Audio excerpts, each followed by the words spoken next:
So hello guys, what's up and welcome back to my YouTube channel. It's me, your girl barrister Neze, and this is Nezeville. Now, if you have never watched any of my videos before, if you're seeing my face for the first time, or if you have watched before, but maybe sometimes you do not watch till the end, on this video for today, I want to implore each and every one of you watching me to pay keen attention to this video, to watch it and watch till the very end. I may get a little bit vulnerable in this video. I will definitely get personal. I usually do not bring my personal business to this channel. Maybe I discuss just a little surface of it on my other personal channel, Nezemasterclass. But in today's video, I'm going to go a little bit up close and personally. What is going on?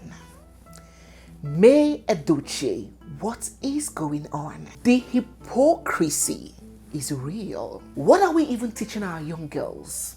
That we should celebrate divorce? That we should encourage divorce? Guys, it's been just 2 years since May got estranged from her husband of 18 years, Yule. And it's been only 1 year since she filed for a divorce.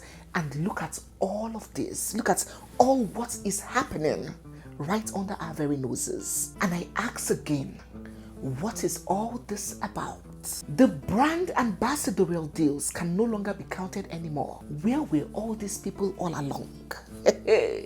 Now, wow. She is now a brand ambassador for Bustling Gallery, Lucy Sunflower Oil, Omas Studio, Tribet Travels, Xander's Kiddies and Teens, Orgini, Annie Enhanced Beauty, Fire Jean, Priceless Hair Nko.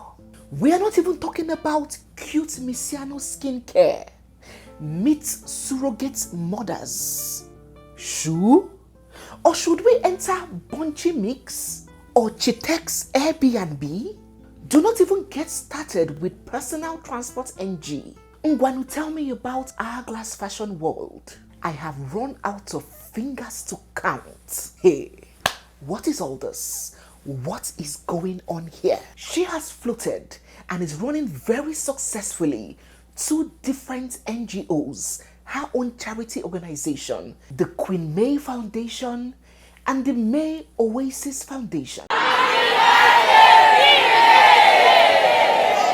39 years of fulfillment and track record of achievement were reason enough for Major EDOCHIE. She has launched her beauty product line, the Queen May brand, selling out her shampoos, her lip gloss, her hair bonnets, different beauty products all across the world. She has starred in a cinema movie, or is it a Netflix movie, Bikono, alongside the Who is Who in Nollywood, the A-listers. In this same less than 1 year, she has traveled to over 5 countries or more, being called as a public keynote speaker, addressing thousands. Because I wanted the world to see what I can do. Dined with kings and queens, meet and greets here and there. This woman is selling out trade fairs. She was a special guest speaker at NHN's Women's Network Retreat in Doha recently. What about the honorary awards?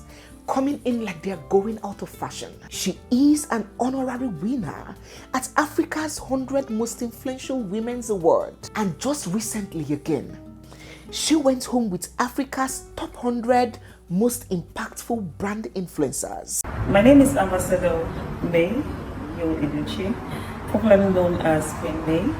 I am profoundly honored to accept this distinguished recognition as one of the 100 most influential women in Africa. This is just to mention but a few, because I do not want this video to just drag about me listing this woman's achievements and attainments in the last 1 year. No. And once again, I fold my arms and ask, what is going on? Begin to drop in the comment section while we get into this story. Did you know you shine and I'm falling for the way you smile? You're gonna take the fight now, punch me outside.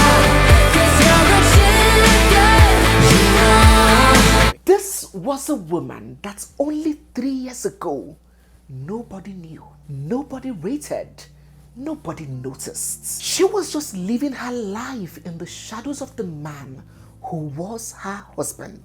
Oh, a woman of very little words. She was shy, quiet, withdrawn, introverted, doesn't talk, wasn't seen. Don't get me wrong, still a very hardworking woman, always has been. Even her father-in-law, her emotic father-in-law Peter Doche, came out publicly to attribute the success of his son's home to his wife May. Those were not my words. For an emotic man like Peter Doche to come out and take microphone and say, you see the success of my son's home, it is largely due to the influence, the impact, and the contributions of this woman called May. Mary is not just a daughter-in-law. I don't want to say that I love Mary more than the other wives of my sons. But the love I have for Mary is so strong. Mary is a girl I love to the marrow. By the way, she's a wonderful person. Mary is a very, very brilliant girl. You may not know that. Mary is a computer wizard, that lady you're looking at, right? And to a very large extent, the success of that home is to Mary's credit. Yeah. So she has always been that industrious pillar in the home, but she didn't care much for the spotlight. She almost abhorred it. She almost detested it. She didn't want the accolades.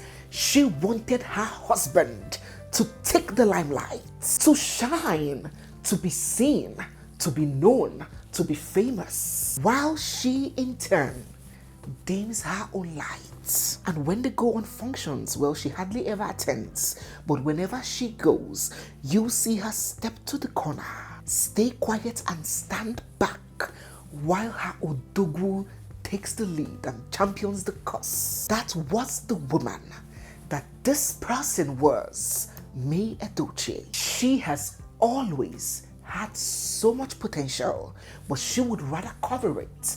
She would rather bury it. She would rather conceal it for her man to shine. So they had dated for many years before they got married, and they were married for 18 whole years. They started off pretty much early because, as you can see, they're quite young. Yule Dochi still looking like one young bobo that just wrote Jamb, while May was looking like one young sissy that is going for WAEC lessons. They had big children already, but they were still looking young. They had already put in the hard work, and they had gotten to that stage I always tell you about, where every woman would think, oh my God, now that I have labored, it is time for me to reap the fruit of my labor and enjoy and jollificate with my husband. Something was coming. But the question that is on the table right now is, how did this woman who couldn't talk, or rather who wouldn't talk, turn out to be this person? When what happened, and you guys know what happened. When that anonymous blog broke it that, see you, person husband they on him way to Anambra State to go pay bride price, oh, and the wife no. When this blog broke it that Yul Edochie had welcomed a secret child with his concubine Judy, people were enraged, heartbroken, furious, fuming. They couldn't wait for her to talk.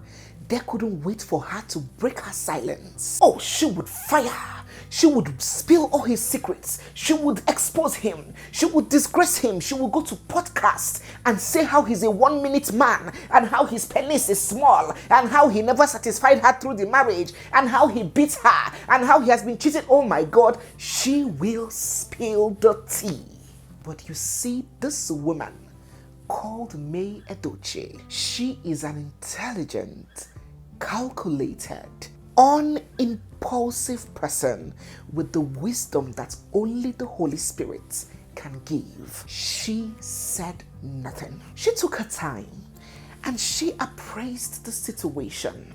She said no words to the media, not the news, not magazines, not podcasts. She uttered not a single word to the media. She didn't bash her husband online. She didn't join issues with the other woman. She didn't act off her impulse and emotions like many women will. She utilized one of the biggest weapons in battles: silence. And after she assessed, she made a decision, but that decision was not one that many people were expecting her to make. She said her decision was that she is not going to leave her husband. What? May? As beautiful as you are, as much as what you have done for this man, this is how he paid you, another baby. She said that she was not going to leave her husband. Yes, she made the choice, and it is her choice, and she is entitled to her choice. She would forgive. She would stay. Look at these words that she posted. These are the only words that she has ever posted on social media since this saga began. These are the words she said, and she hasn't said anymore. She said, "I strongly believe that mistakes are a major part of human existence. It is our response to these errors that counts." In other words, forgiveness is one thing, and righting a wrong is another. Forgiveness is the highest and the most beautiful form of love for me. There is no love without forgiveness, and there is no forgiveness without love. Hence, my ability to forgive the mistakes of the past, present, and future with respect to the issue on ground is in the interest of my mental health and my inner peace. I decided to stick to love. Hate is too great a burden to bear. I am still very much incapable of hating anyone, let alone the father of my children. The fact remains that anyone can choose to practice polygamy. I always tell you guys this part, but can't be impelled to accept what was never bargained for. To reaffirm my stance, I will not be cajoled into accepting polygamy, which goes against my beliefs, my faith, and values. I will not be numbered in a home that we started building with love, faith, tears, hopes, and prayers in a Catholic marriage of 18 years following a long-term premarital relationship. She concluded in the other post when she said, "We should understand that taking life-changing decisions hastily is not the best. God, in His infinite mercy, fixes things in His own time. He will definitely answer our prayers." Go and read that post. They are pinned on her channel up till date. And if you have eyes and if you have ears, you would see that all of her talks and her preaching and her stands were geared and geared towards forgiveness, bearing the past, moving on, accepting mistakes. She was willing to accept this mistake. She was willing to live with the fact that her trusted husband had welcomed another child with another man's wife. The family accept them. These two people, she's she's in my umbrella that time, but she's moving with you to their house, and they accept both them in their family house. Married woman is now putting difficulty in my life. She told me that she will frustrate me with these children. With the side chick that had plagued her marriage for years on end, she was willing to continue with the man that betrayed her and broke her heart. She was willing, just like our mothers and grandmothers and dears before them. You have no idea what women swallow, what women have had to tolerate and endure, what women have had to live with and forgive just for the marriage to continue. just for them to answer Misisi, just for them to remain in marriage. If some women tell you their stories, but she was willing to forgive. And she stretched forth her hands to her husband and she said, Nna, come back home. You have erred, you have hurt me, you have betrayed me, but come back home. I accept. It's okay. Let us walk through this. Let us fix this. But the man said no. No. I am not coming back home to you. You must accept the other woman. I want you. I want her. You didn't do anything to me. You are the best woman. You are my life. But I want the other woman. Why? Because I am an African man. And the woman May is like, hold up, my darling. We are wedded in court and we are wedded in church. We have a statutory marriage. We practice Catholicism, and there is nowhere in statutory marriage or Catholicism where polygamy is a norm. And this marriage that we started building for almost 20 years with hopes and pain and love, it wasn't in the plan when we were doing all these things that you go and bring in another woman and make it a triangle. But the man insisted that he must be married to the both of them at the same time. But you know what? This woman said nothing. She didn't file for a divorce.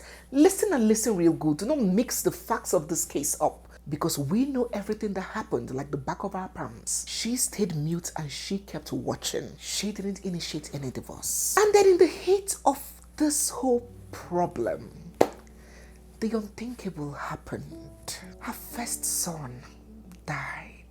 A young, vibrant, active boy, finishing secondary school, about to enter the university. He wasn't sick. He got up that morning, got dressed and ready for school. And he went to school and never came back.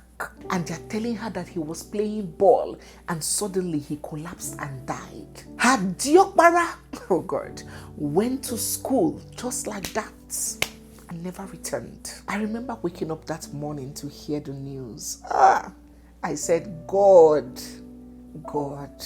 please, let this not be true. You see, when a woman's husband starts messing up or has messed up, her children becomes her life, her hope, her courage, her consolation. They become her strength.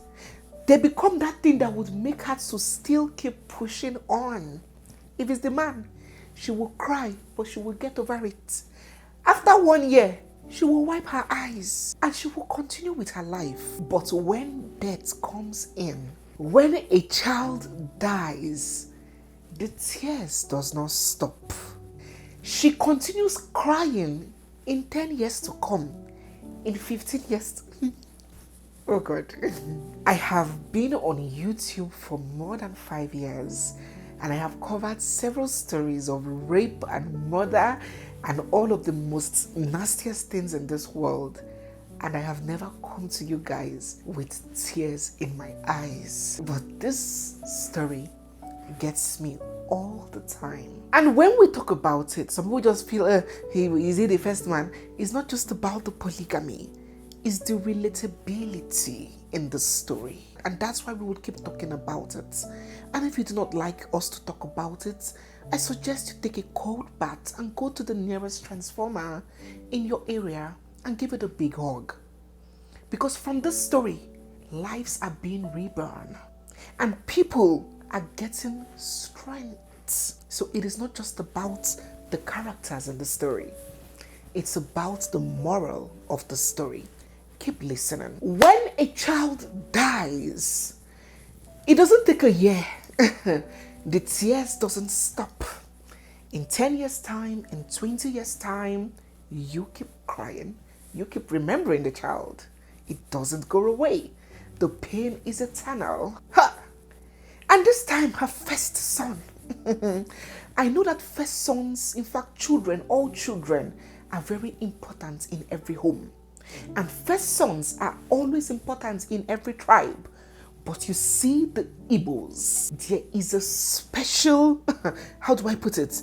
There is a special attribution that is given to the first son, especially by the mother of that son. My father is the first son and only son. I watched his relationship with his mother, my grandmother, how she honored and reverenced him as though he was her husband. And I watch my mother-in-law, whenever she's at my home, she would dance and dance. If you know my mother-in-law, if you know Nezeville, she would dance and dance and dance like this and come to her son, my husband, that is her first son, and bow, put her shoulder down, and my husband would touch it, and she would say, Nnam. And so I say with my own mother, with my brother, her first son, that is her husband. In fact, if her husband is annoying her, that is who she pours her heart to, even more than me.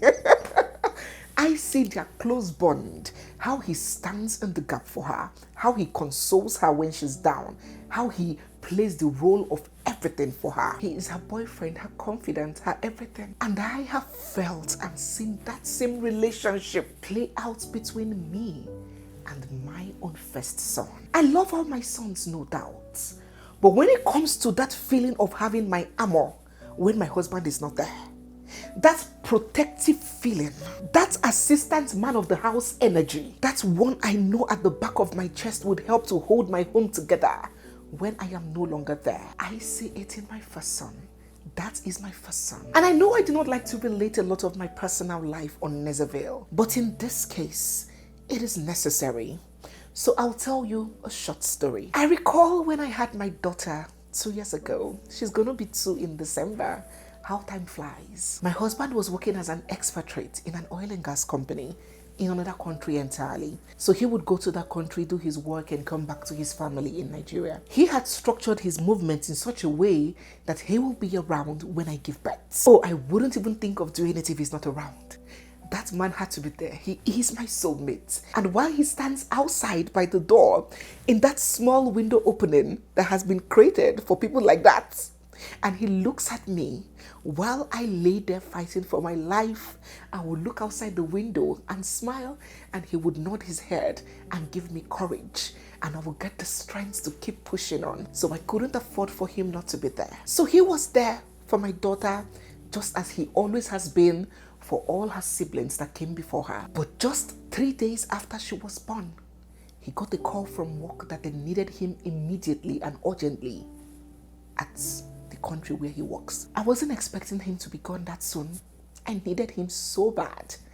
My husband is the one that takes care of me when I put to bed, not even my mom. My mom takes care of baby, but my husband is the one that nurses me. Everything. Cares for me, massages me, shower, everything. My husband is the one that pampers me back to life after I bear our children. So him leaving me at that point, when baby was just a few days, oh my God, I cried. Had woman cry. But what will I do? Guy man got to work. Should I tell him to resign and come and sit down with me for us to nurse baby? Of course not. He had to go back to work. So I summoned courage and I found strength and I encouraged him, because him too was, he was down. He was like, God, should I call them and tell them? I was like, no, don't come with excuses. Just, we will be fine, we'll manage. And so he left. My first son, my Diokbara, he moved into my room, my husband and I's room. Thankfully, it was December. My baby was born in December. So they were on Christmas holiday. And that first son of mine stepped into the shoes of his father.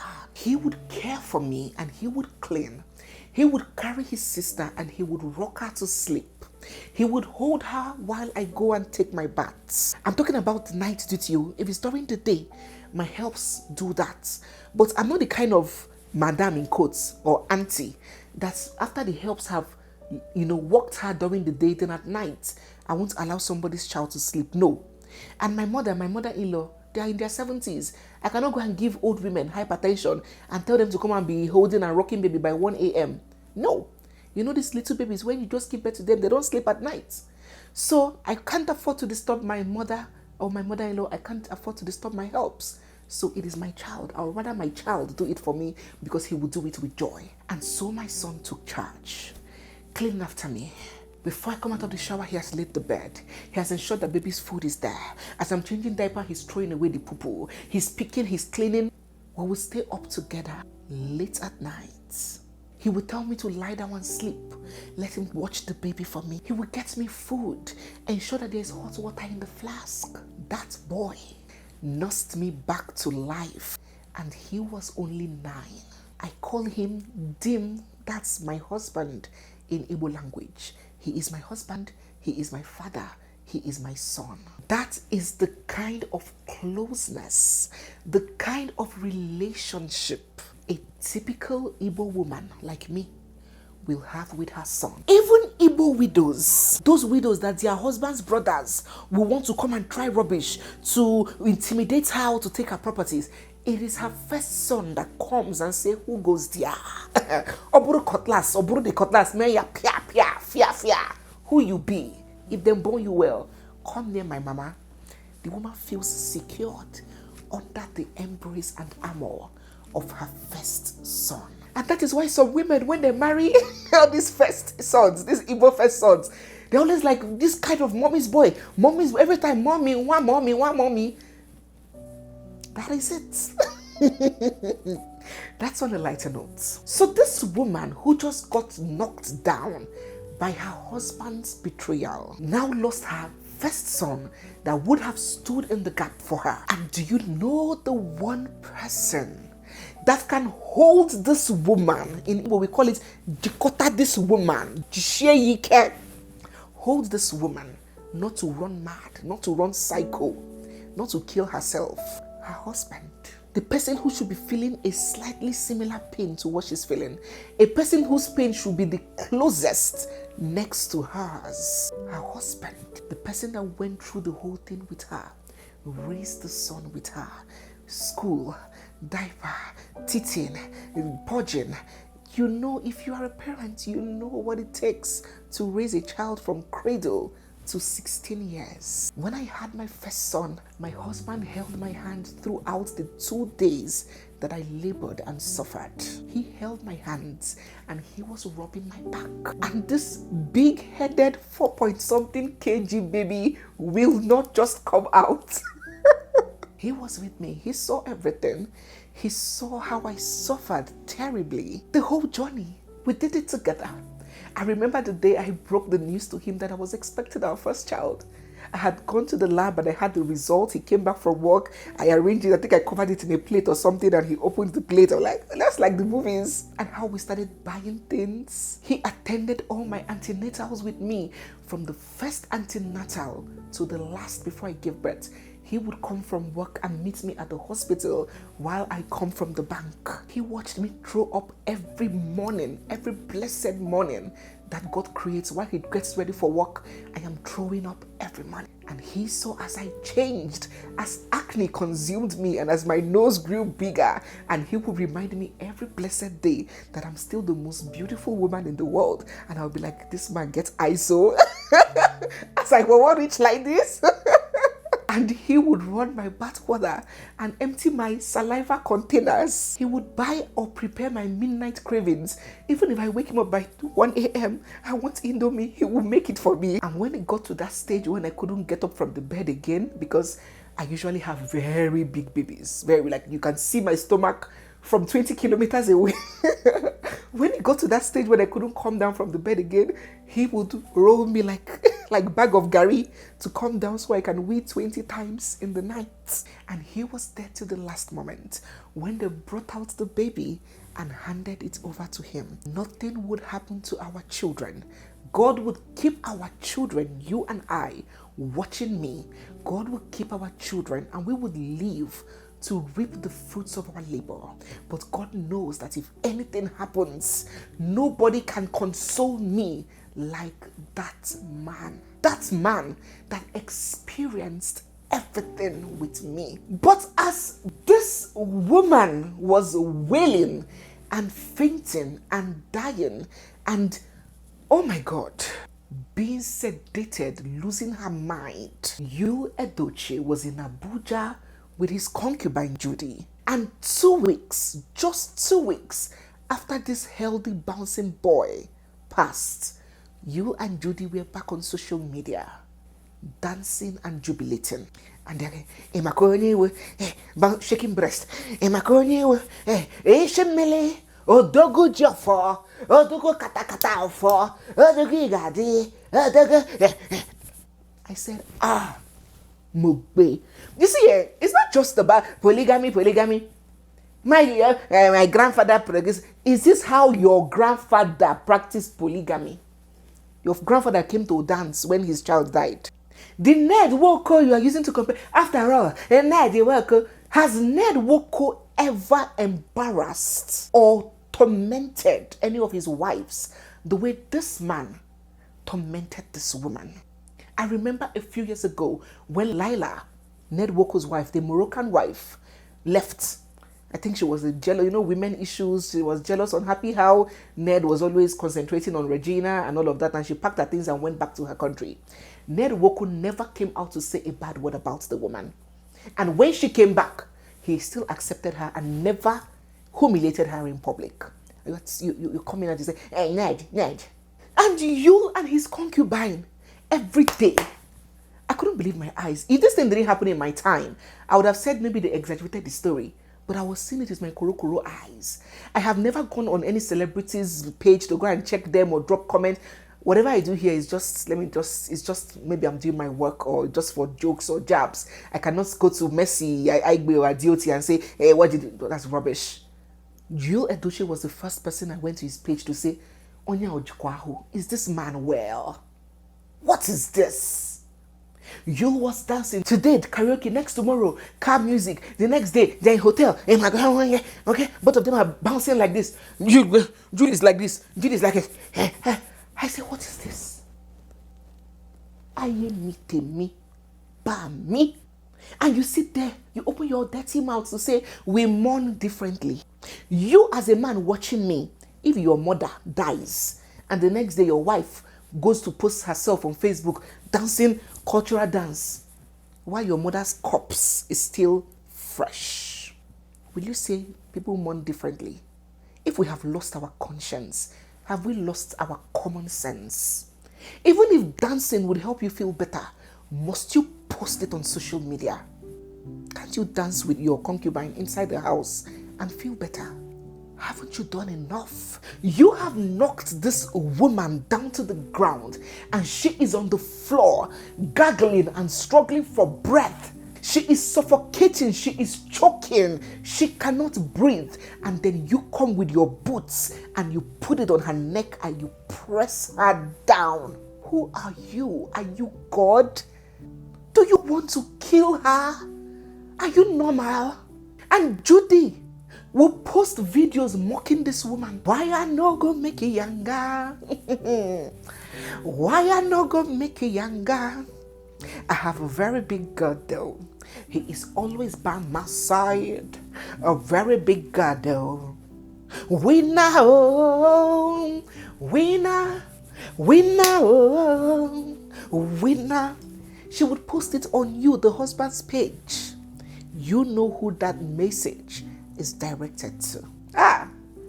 This world is a wicked place. And at the end of that year, the year your first son died, the year Yule's first son passed, you declared it on social media that is his best year yet. He didn't say something good happened to me this year. Maybe I thank God for the contract, but my son may rest in peace, He categorically declared the whole year as his best ever since they gave birth to him. The year that boy died. And then you started sponsoring hate comments about her. Anybody that says anything hateful about the woman, you post it, you make the person your best friend. Anybody that shows any form of support or alliance or consoles her, you cut the person off and become staunch enemies with the person. Ned Woko, this is how he did his own bar. And he didn't stop there. This year, at the beginning of this year, you saw everything that happened. We have the videos. He came out to troll the woman. When he saw that using other people was not working, he came out to troll the woman, calling May a prostitute. She's sleeping with other men now. That why did she touch her breast? Who did she show her breast to? Why are you the commissioner of boobs matters? Are you the commissioner of breast affairs? Leave her breasts alone. You have a container load of breast with you in Abuja. Why is your eye still on her own breasts? Let her breasts breathe. Don't suffocate it. What did she do? What did the woman do to you? Just because she chose to exercise her God-given right of choice. You see, choice is that one thing that God gave us. It's an inalienable right. You know that God, in his infinite power, in his infinite supremacy, can condition human beings in such a way that they must worship him, just as we must see with our eyes and we must talk with our mouth. We don't have an option of talking with our legs, right? It's only one pathway. God could have conditioned human being that there is no other choice but to serve him. But God, in his infinite greatness, still gave human being a choice, either to choose to go with him or not. If God can give human that inalienable right of choice, then who are you to insist that another human being does not have a choice but to accept polygamy? Even when God recognizes choices, she didn't sue you, she didn't fight you, she didn't lash you in the media, she didn't insult you, she didn't call out your concubine, she didn't release receipts. All she said is polygamy is okay, it's a matter of choice. But I don't want to be numbered amongst women. Is it by force? And the worst thing is that something terrible happened that is enough to shock anybody out of their bone marrows. Imagine being together with your husband for 18 years. Nothing strange has happened. All your children stand gidibam. And immediately this man brought in a strange woman into your life, into your home. And the same month, or very shortly after May's first son died, Judy welcomed the first son for her husband. It's pretty strange. Yes, it might be nothing. It might be a coincidence. It might just be superstition, but it might not.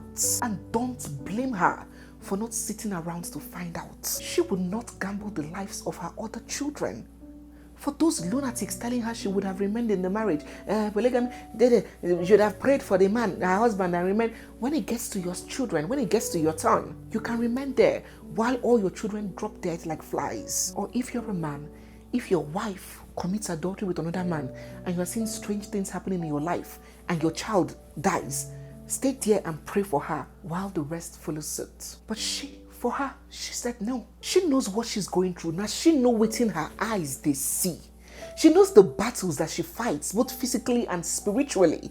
She knows what she sees at night. She knows what premonitions and revelations come to her. She knows what the spirit of her late son tells her. She knows what is being revealed to her. How dare you sit in your homes and tell a human being to see fire and enter inside, and tell her to remain in a situation that is capable of exterminating her because she's a woman? Are you lucid? It was at this point when her son passed and her husband treated her son's demise, their son's demise, with that laxity. Only then, after she had mourned, left social media for months, gone through it, and came back, only then did she file for a divorce. Because a man who the death of his son could not bring back to his senses, then nothing else can. And so she filed in August of last year. She chose life. She chose peace. And she chose dignity. She chose starting all over. She was in deep waters and she had to make a choice fast. She could choose to set up a pity party and wallow in misery and agony, or she could choose to dust herself up and rise again. She could choose to self-preserve, or she could choose to self-destruct. Or she could choose to either swim and keep her head above water, or she could choose to give up and drown to rock bottom. What was it gonna be? And then she looked her left and looked her right and picked the biggest lemons that were thrown at her. The very big one that hit her in the forehead, the one that gave her a sucker punch. She picked the biggest lemons and she squeezed and she made a lemonade.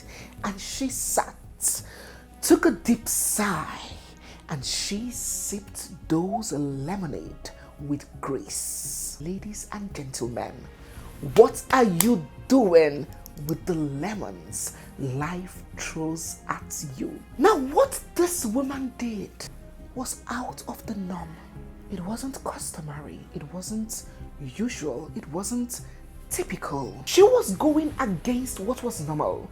She was swimming against the tides. And when anyone chooses to swim against normalcy, against the tides, the water is going this way, you're going this way, it is always more difficult. It is more challenging because people will see you and look at you and think you are crazy. How dare you? Can't you see that this is what everybody else is doing? Why are you the only one facing this way? How dare you refuse to accept what our mothers and their mothers before them have been accepting? How dare you choose to divorce your husband just because he picked second wife? Who do you think you are? Queen Eliza? Don't worry. You go day here, you go old. Who go marry person we don't born for picking? Who go marry you? All these married women that will leave their husbands just because of adultery and now end up becoming a married man's side chick. They said all those words, all those ridiculous nonsense that are told to women to scare them and keep them in a place that will kill them. All the nonsense that women are told to make them endure toxic situations, even if it costs them their lives. But as they spoke, as her husband and men and women like him, enraged at her guts, disgusted at her defiance, they charged on at her for daring to commit the offense of saying no. But she stayed deaf to the noise. Oh no, she was focused. She was rising. She was reinventing herself. And while she did, her crown never tilted for a second, because she knows exactly who she is and what she wants, and she knows that one with God is majority. And she kept on going. Hard as it was, she kept on pushing. She kept on winning. She kept on breaking new grounds. Oh, she was conquering and she was winning.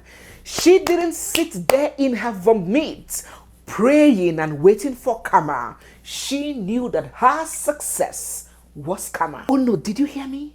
She knew that her emancipation and her invigoration was all the karma that she needed. And she got it. She emerged unburnt from the fires that were lit to engulf her. And there she was, ashore, coming from the storm that was made to consume her. She was reborn, and she is Queen May EDOCHIE. While the man, the weapon fashioned against her and his concubine, remain a social media caricature, dancing and making a cartoon of themselves. Do you think she has forgotten her son? Do you think she can erase the 20 years or more that she put in with that man? Do you think she would ever forget? Do you think the trauma and the horror will disappear? Do you think she doesn't relapse? She doesn't face flashbacks? Do you think there are days that she doesn't feel like shit? Of course, when morning comes, she gets up and she puts on some lip gloss and she gets up and shows up. She refused. She simply refused to be a victim, the victim swallowed by her trauma. She refused to let the people who put her down come back and still meet her on the floor. She dared to make lemonade. So when you see this woman smiling and you see brand deals coming like they're going out of season, please know that God's grace is speaking in her life. Also know that her story is relatable, and that's why a lot of people feel very strongly for her. Relatable not just for those who have experienced it, but somehow relatable even to people who haven't experienced it. Those who have seen their mothers, their grandmothers, their aunties, their sisters, their friends, their neighbors suffer unbearable pain and torture, and yet society has told them that their only option is to stay, to endure, to remain there.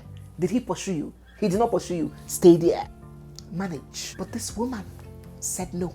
This shy, timid, agreeable, phlegmatic, easygoing, pushover woman. She said, I'm not an animal.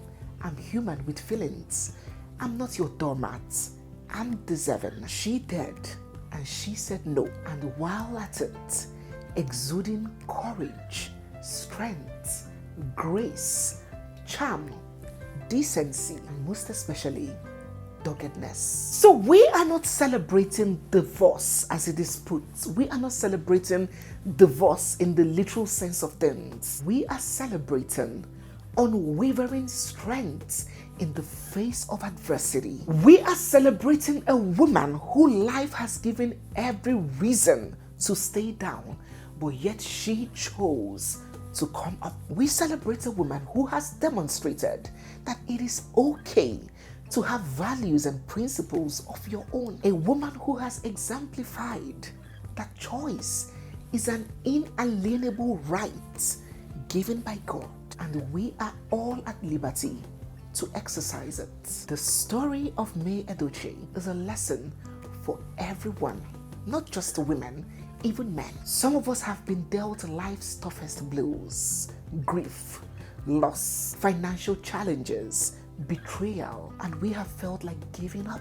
This story should motivate you that now who give up lose. Her name is Queen May Edochie, and she is the woman who simply said no. What are you saying no to? Do let me know your thoughts, your feelings, your take home, all that you have learned, everything that you have derived from this story of Queen May Edochie. Drop your thoughts, drop all of it down in the comment section. So guys, yes, we have come to the end of today's video. If you're new here, you are seeing my face for the first time, or if you've been watching without subscribing, don't forget to hit the subscribe button, give this video a big thumbs up, drop all your comments down in the comment section, and stay glued, for we have so much more coming your way. It's me, your girl barrister Nesse, and this is Nezeville. Let me smile. No, it's not. Let me smile, okay? It's me, your girl barrister Nesse, and this is Nezeville. I'll see you guys in my next one. For now, bye. Mwah.